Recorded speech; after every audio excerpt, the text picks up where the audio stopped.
Zénon de Citium, le fondateur du stoïcisme, a vécu approximativement de 334 à 262 avant notre ère. Il est né à Citium, une ville portuaire sur l'île de Chypre. On ne sait pas grand-chose de sa jeunesse. On sait que son père était marchand. Zénon a probablement suivi les traces de son père. Il a sans doute beaucoup voyagé et commercé dans sa jeunesse. Cela l'a exposé à diverses cultures et idées. Ses premières expériences ont façonné sa vision du monde. Elles ont favorisé une perspective cosmopolite. Cela deviendra plus tard une caractéristique du stoïcisme. Zénon était d'origine phénicienne. Il a probablement été influencé par la culture grecque dès son jeune âge. Citium était un creuset de culture. Cela en faisait un lieu idéal pour l'innovation philosophique. La jeunesse de Zénon reste entourée de mystères. Mais son expérience de marchand et son éducation dans un environnement multiculturel ont sans aucun doute joué un rôle dans la formation de sa vision philosophique. Ces expériences l'auraient exposé à un large éventail de perspectives. Cela l'a préparé à synthétiser un nouveau système philosophique. La légende raconte que la vie de Zénon a pris une tournure dramatique lorsqu'il a fait naufrage lors d'un voyage à Athènes. Cet événement, qu'il soit littéral ou métaphorique, l'a conduit au cœur de la philosophie grecque. Se retrouvant à Athènes, il s'est plongé dans les œuvres de Socrate. Il a été particulièrement attiré par les enseignements de l'élève de Socrate, Cratès de Thèbes, un éminent philosophe cynique. Les enseignements de Cratès ont trouvé un écho chez Zénon. Cratès mettait l'accent sur la vertu comme seul bien. Il prônait une vie simple. Il croyait en une vie en accord avec la nature. Zénon était captivé par les idées radicales de Cratès. Il y voyait un chemin vers la paix intérieure et l'épanouissement. Cependant, Zénon recherchait également une philosophie plus systématique et plus complète. Il aspirait à un système capable de répondre aux complexités de la vie. Il était attiré par la logique et la métaphysique d'autres écoles de pensée. Cela l'a conduit à étudier auprès de divers philosophes. Il cherchait à intégrer leurs idées dans sa propre vision du monde en évolution. L'arrivée de Zénon à Athènes a marqué un tournant dans sa vie. Le naufrage, symbole des imprévus de la vie, l'a poussé vers sa véritable vocation.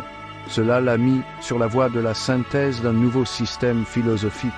Il combinerait l'aspect pratique du cynisme avec la rigueur d'autres écoles. Désireux d'élargir ses horizons philosophiques, Zénon ne s'est pas limité aux enseignements de Cratès. Il a recherché la sagesse d'autres penseurs éminents d'Athènes. Il a étudié auprès de Stilpon de Mégare, un maître de la logique et de la dialectique, perfectionnant ses compétences en argumentation et en pensée critique. Il s'est également plongé dans les enseignements de Xénocrate, le directeur de l'Académie de Platon, s'immergeant dans la métaphysique et la théorie des formes de Platon. L'approche de Zénon en matière d'apprentissage n'était pas une absorption passive, mais une synthèse active. Il s'est profondément engagé avec les idées de ses professeurs, identifiant leurs forces et leurs faiblesses. Il a reconnu la valeur de la logique et de la raison. Il a apprécié l'importance de comprendre la nature de la réalité. Mais il a aussi vu des limites dans ces systèmes. Il estimait qu'il négligeait souvent les aspects pratiques d'une vie vertueuse et épanouissante. Grâce à sa formation philosophique diversifiée, Zénon a développé une perspective unique intégrant des éléments de diverses écoles de pensée. Il a reconnu l'importance de la logique et de la raison, comme le soulignaient les mégariques. Il a vu la valeur de la compréhension de la nature de la réalité, explorée par les disciples de Platon. Mais il est aussi resté ancré dans l'accent cynique mis sur la vertu et la vie en accord avec la nature. Les années d'études de Zénon ont été une période d'intense exploration intellectuelle. Il a absorbé la sagesse de ses professeurs, examiné leurs idées de manière critique et commencé à formuler son propre système philosophique distinct. Son approche de l'apprentissage, caractérisée par la synthèse et l'intégration, a jeté les bases du développement du stoïcisme. Après des années d'études auprès de divers maîtres, Zénon a ressenti le besoin de partager sa propre philosophie en évolution. Vers 300 avant notre ère, il a commencé à enseigner dans un espace public connu sous le nom de Stoa Poikil, ou portique peint, ainsi nommé en raison des peintures murales colorées qui ornèrent ses murs. Cette colonnade en plein air à Athènes est devenue le lieu de rencontre des élèves de Zénon, et sa philosophie a pris le nom de stoïcisme. Les méthodes d'enseignement de Zénon étaient aussi distinctives que sa philosophie. Il évitait les cours magistraux formels privilégiés par certaines écoles. Il préférait engager des dialogues et des débats avec ses élèves. Il croyait que la vraie compréhension venait de la participation active et de la pensée critique. Il encourageait ses élèves à tout remettre en question, à tester leurs croyances et à appliquer les principes philosophiques à leur vie quotidienne. Au cœur des enseignements de Zénon se trouvait la conviction que la vertu est le seul bien. Le bonheur, affirmait-il, ne réside pas dans les possessions ou les circonstances extérieures, mais dans une vie vertueuse. La vertu, pour Zénon, signifiait vivre en accord avec la nature, ce qui signifiait s'aligner sur la raison et l'ordre cosmique. Il enseignait que nous devrions contrôler nos émotions, accepter ce que nous ne pouvons pas contrôler et nous concentrer sur ce qui est en notre pouvoir, nos pensées et nos actions. Le Stoa Poikila est devenu un centre d'activité intellectuelle attirant des étudiants de tous horizons. Les enseignements de Zénon, ancrés dans la conviction que la vertu est la clé du bonheur, ont trouvé un écho auprès d'un public diversifié. L'accent mis sur la philosophie pratique, sur l'application des principes philosophiques à la vie quotidienne, a distingué le stoïcisme des autres écoles et a contribué à son attrait durable. Section 5. Logique, physique et éthique, les trois piliers du stoïcisme. Zénon a structuré le stoïcisme autour de trois disciplines interconnectées, la logique, la physique et l'éthique. La logique, pour Zénon, n'était pas simplement un système de règles formelles, mais un outil pour une pensée claire et une communication efficace. Il a souligné l'importance de comprendre la nature du langage, du raisonnement et de l'argumentation. Cela permettait aux individus d'identifier les erreurs, de construire des arguments solides et d'arriver à de vraies croyances. La physique, pour les stoïciens, englobait l'étude du monde naturel et du cosmos. Zénon a adopté une vision déterministe de l'univers, croyant que tous les événements sont gouvernés par un logos divin ou raison. Ce logos, affirmait-il, imprègne toute chose, les reliant dans un réseau de causes et d'effets. Comprendre le fonctionnement du cosmos, selon Zénon, était essentiel pour vivre en harmonie avec la nature. L'éthique, pierre angulaire du stoïcisme, se concentrait sur la vie vertueuse. La vertu, pour Zénon, signifiait vivre en accord avec la raison et l'ordre cosmique. Cela impliquait de cultiver 4 vertus cardinales: la sagesse, la justice, le courage et la tempérance. La sagesse impliquait de comprendre la nature du monde et de porter des jugements judicieux. La justice signifiait traiter les autres équitablement et remplir ses devoirs. Le courage impliquait de faire face aux défis avec résilience. La tempérance impliquait de modérer ses désirs et de trouver un équilibre dans la vie. Le système en 3 parties de Zénon fournissait un cadre complet pour comprendre le monde et vivre une vie pleine de sens. La logique fournissait les outils pour une pensée claire. La physique offrait un cadre pour comprendre le cosmos. L'éthique fournissait un guide pour une vie vertueuse. Ensemble, ces disciplines formaient un système unifié qui répondait aux besoins intellectuels, physiques et spirituels de l'individu. Section 6. Une vie de vertu, l'ascétisme et la reconnaissance de Zénon. Zénon ne se contentait pas de prêcher une philosophie de la vertu. Il l'incarnait également dans sa propre vie. Il vivait modestement, adoptant un mode de vie simple et ascétique.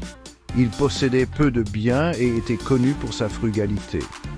Il croyait que le vrai bonheur ne venait pas des richesses matérielles, mais de la paix intérieure et de la vertu. Son exemple a inspiré ses élèves et a démontré l'aspect pratique de ses enseignements. Malgré son mode de vie humble, la sagesse et le caractère de Zénon lui ont valu un grand respect à Athènes. Il était connu pour son esprit vif, son éloquence et son attachement indéfectible à ses principes. On lui a offert la citoyenneté athénienne, un honneur rare pour un étranger, mais il a refusé, déclarant qu'il se considérait déjà comme un citoyen du monde. La vie de Zénon témoigne de la puissance de sa philosophie. Il ne se contentait pas de parler de vertu, il la vivait. Il a fait face aux défis avec résilience. Il traitait les autres avec gentillesse et respect. Ses actions parlaient plus fort que ses paroles, démontrant que le stoïcisme n'était pas simplement un ensemble d'idées abstraites, mais un mode de vie qui pouvait conduire à un véritable épanouissement. L'attachement de Zénon à ses principes, son mode de vie simple et son intégrité inébranlable ont fait de lui une figure respectée dans la société athénienne. Sa vie a servi de modèle à ses élèves, démontrant que le stoïcisme n'était pas une philosophie à étudier uniquement, mais un mode de vie à adopter. Son exemple a inspiré des générations de stoïciens qui ont cherché à imiter sa sagesse et sa vertu. Section 7. Porter le flambeau, la propagation et l'héritage du stoïcisme. Les enseignements de Zénon ne se sont pas arrêtés à sa mort.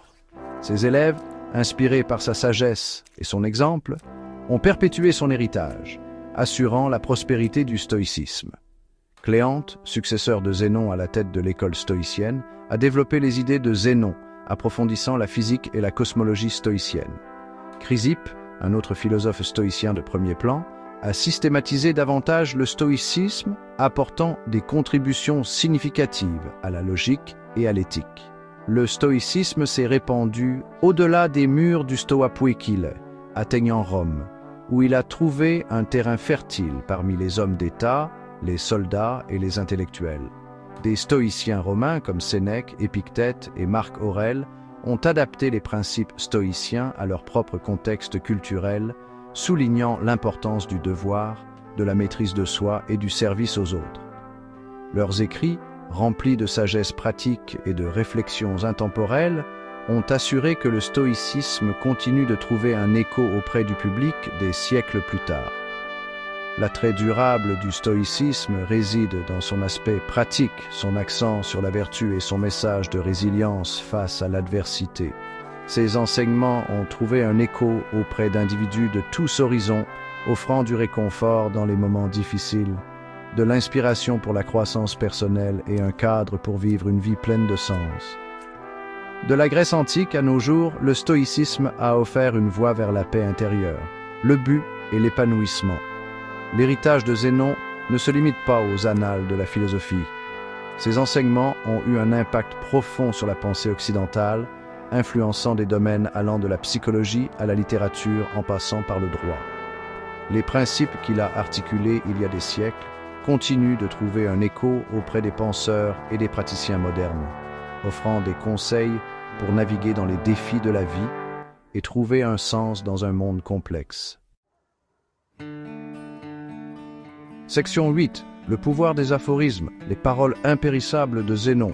Zénon, comme beaucoup de philosophes anciens, était connu pour ses dictons et aphorismes concis. Ses phrases courtes et mémorables résumaient les principes stoïciens clés et servèrent de rappel pratique pour vivre une vie vertueuse.